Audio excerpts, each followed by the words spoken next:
Bem-vindos a mais esta reflexão. Nós precisamos entender certas coisas.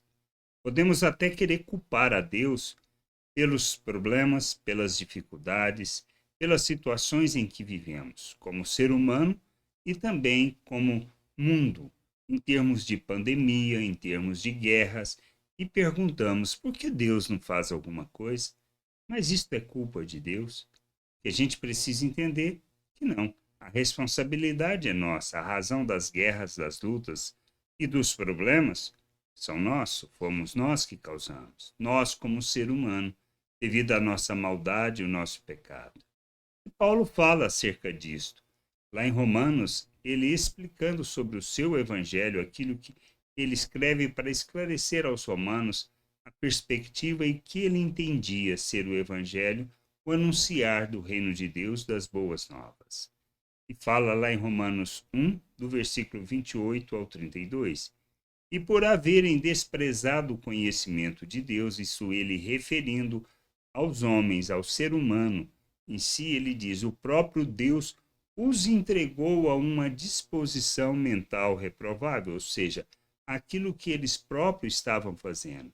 Deus não os impediu, mas deixou-os livres para fazer e cometer aquilo que eles estavam fazendo segundo seus próprios interesses e desejos, para praticarem coisas inconvenientes, cheios de toda injustiça, malícia, avareza e maldade, possuídos de inveja, homicídio, contenda, dolo e malignidade, sendo difamadores, caluniadores, aborrecedores, ou melhor, aborrecidos de Deus, insolentes, soberbos, presunçosos, inventores de males, desobedientes aos pais, insensatos, pérfidos, sem afeição natural e sem misericórdia. Ora, conhecendo eles a sentença de Deus de que são passíveis de morte os que tais coisas praticam, não somente as fazem, mas também aprovam que assim procedem. Este é o ser humano na sua essência, na sua natureza. A maldade que ele carrega, a inveja, o orgulho, a arrogância, a ganância. Quando olhamos as coisas que nos sobrevêm ao mundo, ou seja, as situações em termos de meio ambiente, as situações de guerra, até mesmo a realidade de epidemias e pandemias, a origem de tudo isso está nessa própria maldade do ser humano, de querer mais do que precisa, na ganância que revela. Nós precisamos entender, Deus não culpa e nem é culpado. Perdão, Deus não é culpado por isso. Por mais que a gente queira atribuir, jogar a responsabilidade a Deus, dizendo a ele que ele tem que resolver, isto revela simplesmente a nossa falta de responsabilidade, pois ao transferirmos a culpa para Deus, nós queremos nos eximir daquilo, mas somos responsáveis por isso. Se espalha um vírus, a responsabilidade é nossa, porque nós fizemos o que não deveria fazer. Se o meio ambiente está degradado, é culpa nossa, é responsabilidade nossa. Se existem as guerras, é por causa de ganância, por causa de orgulho, arrogância. Tudo isso só revela e só reflete a nossa maldade. O que a gente precisa entender, Deus não é culpado disso.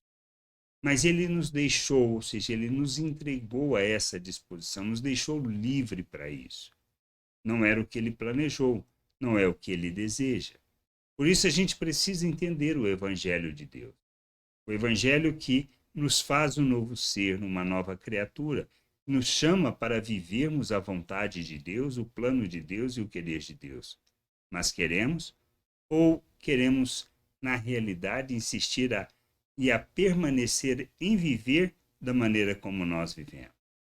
São estas questões que a gente precisa parar e refletir. Conhecer as Escrituras nos levará a esse entendimento. E é isso que vai fazer com que nós caminhemos para vamos dizer assim, rumo àquilo que Deus planejou. Cristo veio ao mundo, não para mostrar nem revelar e nem ensinar sobre uma nova religião. Não se trata de uma entidade divina que a gente faz as coisas, ele se agrada e nos abençoa. Não é isto. Pois esta é a maneira de pensar do mundo e a maneira religiosa. E Cristo veio foi para revelar o Pai, revelar a salvação, para nos resgatar desta maldade, da maldade que existe em nós, que impera em nossas vidas e que traduz e se fundamenta todas as nossas relações. Deus nos chama para viver o seu reino, sua glória, sua vontade. A gente precisa do quê? De nos submetermos, de reconhecermos Cristo como Senhor e Salvador e nos submetermos a Ele, reconhecendo que somos resgatados, comprados por um preço alto, porque foi a sua obra na cruz, morrendo e ressuscitando, que nos resgata, que nos compra para o Pai. Mas nós precisamos crer nisso e nos submetermos a este processo, reconhecendo Cristo como nosso Senhor e nosso Salvador pela graça. Não temos que fazer algo. Não é obra que nós fazemos que vai nos salvar, que vai nos dar a eternidade e a vida na presença de Deus. Nós estamos mortos e separados de Deus. A reconciliação é por meio de Cristo. A vida é por meio de Cristo. Não existe outra maneira.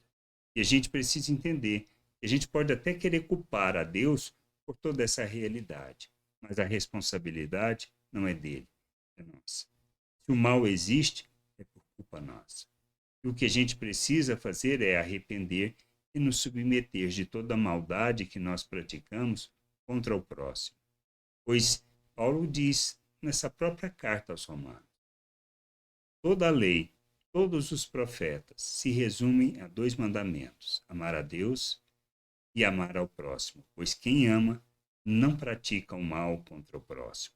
Esta é a realidade que Deus nos chama para viver, o seu reino, a sua salvação, da reconciliação e da vida.